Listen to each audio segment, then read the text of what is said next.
ከቤን አግኝቶታል ከቤ ለራሱ የመምቻ ቦታ አመቻቸ ከቤ በዚህማ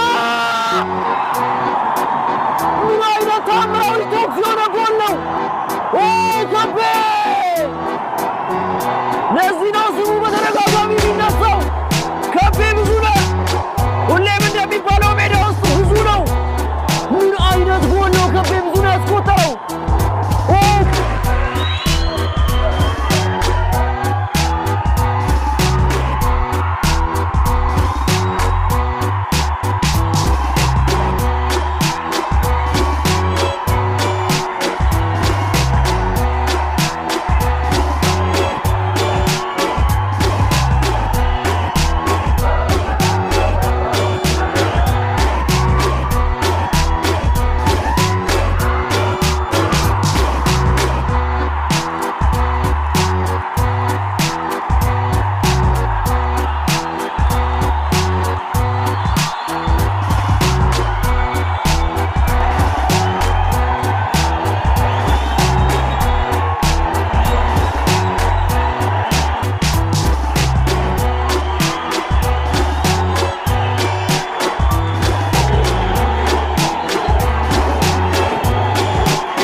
ተፈራጎታ ከቤ ብዙነህ ምናልባት የመጀመሪያ ጎል ከቤ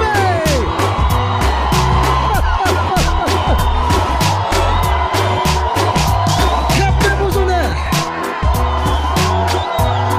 ዳዊት ተፈራጎታ ምን አይነት ኳስ ነው የሰጠው 12ኛ ደቂቃ የመጀመሪያ ጎል ለከቤ ብዙነህ አራተኛ የሚኮ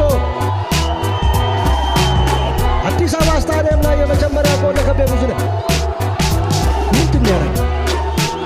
የበረኛው እንትን ጠብቋል ሚዛኑን እስከሚስት ጠብቆታል ይሄ እንደዚህ አይነት አይቷል ፍጥነቱን ቀነሰ ልክ ኳሱን ከተቆጣጥሮ ቀና ካለ በኋላ ፍጥነቱ ሲቀንስ አየር አክሰለሬት አደረገ ይሄ ማለት የበረኛውን ያቋቋም ሚዛኑን እስከሚስት ድረስ ጠብቆታል ይሄ ቴሪ ሄንሪ የሚጠቀምባቸው ቴክኒኮች ናቸው ብዙ እየፈጠነ ይመጣና ጎል ውስጥ ቦክስ ውስጥ ከገባ በኋላ ቀና ብሎ በረኛውን ሲያይ ፍጥነቱን ይቀንሳል ያን ጊዜ የበረኛው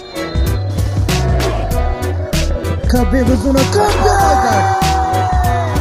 ምን አይነት ተአምረኛቶች ናቸው የከቤ ብዙነህ ሀገር የአምቦ ጎል ፕሮጀክት ውጤት የሆነው ተጫዋች ዘንድሮ ማስገረሙን ቀጥሏል ሲፈልግ በክፍት ጨዋታ ጎል ሲለው ደግሞ ከቆመ ኳስ እንዲሁ እያነጋገረን ሜዳውን እየረበሸን ነው 18ኛ ሳምንት ላይ ደረሰ ከቤ ብዙነህ ምናልባት ከዓመታት በኋላ የዚህ ተጫዋች መድረሻው ታላላቆቹ የአውሮፓ ሊጎች ሊሆኑ ይችላሉ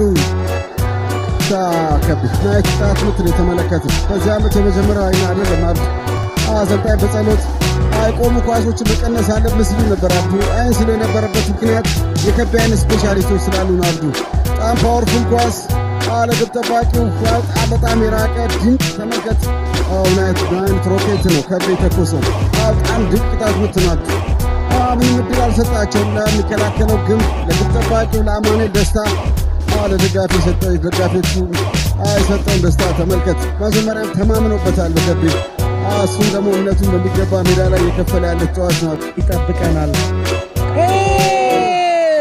አመለጣቸው ከቤ ብዙነህ ስድስተኛው ጎል ሲጠበቅ ሳምንታት አልፈው ነበር ከቤ ብዙነህ በቅጽል ስሙ ሉዊዝ ይሉታል የግቡን አግዳሚ ለትሞ የተመለሰውን ኳስ በግዙፍ በራስ መተማመን ሁለት ካስኬደ በኋላ ባሩንም ተከላካዮቹንም ሸኝቶ መረብ ላይ ያሳርፎታል አቶ በጣም አስገራሚ ነበር ከሩቅ ነበር ኳሱ የመጀመሪያ ባህሩ ላይ የተሞከረበት ኳሱ መመለስ አልቻለም የተመለሰው ኳስ ከቤ ብዙነህ በሚገርም እርጋታ ነው ከተቆጣጠረው በኋላ ቦታ አይቶ ባህሩ ነጋሽ መረብ ላይ ማሳረፍ የቻለው በሁለተኛው አጋማሽ የተመለከትናቸው እነዚህ አስገራሚ እንቅስቃሴዎች ሽልማት ሊሆን የሚችል ጎል ነው ከቤ ብዙነህ ማስቆጠር የቻለው በጨዋታው ላይ የነበረውን ተጽዕኖ የሚገባውን ጎል አግኝቷል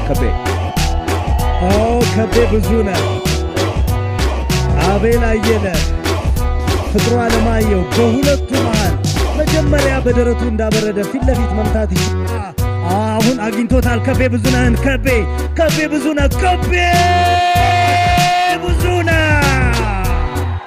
እነዚህ እግሮች ኳስን መረብ ላይ ካሳረፉ ጨዋታዎች ተቆጥረዋል በተደጋጋሚ ሩጫዎች ከተከላካይ ጀርባ የተገኘን ቦታ የማጥቃት ሙከራዎች በመጨረሻ ፍሬ አፍርተው የሰባተኛ ጎል ምክንያት ሆነዋል። ያውም ከቤን የሚመስል ማራኪ ጎል እየመጣ ነበር፣ በደንብ እየመጣ ነበር። ድሬዳዎች ፕሪቨንት ማድረግ አልቻሉም። በደንብ ወደፊት ነቅተው ማጥቃታቸው ለነገሌዎች በጣም ጥሩ አጋጣሚ ሊፈጠር ይመስላል። ከጀርባ አስቀድሞ ያለውን ስፔስ ለመብላት አሰብስበዋል እያልኩ ነበር። እንዴት አይነት ጥሩ ሩጫ ነው! ኪቲካ ቆንጆ ኳስ ነው የወጣው። ከቤ ኢንሳይድ ነው ከአህመድ ረሺድ ጀርባ ተረጋግቷል። ከቤ እና የታጨራረስ የተመለከት ነው።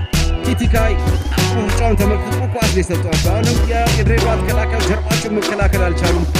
የመጀመሪያው ፌክ ሾት ጥሩ ነበር በኪቲካ በከቤ በኩል።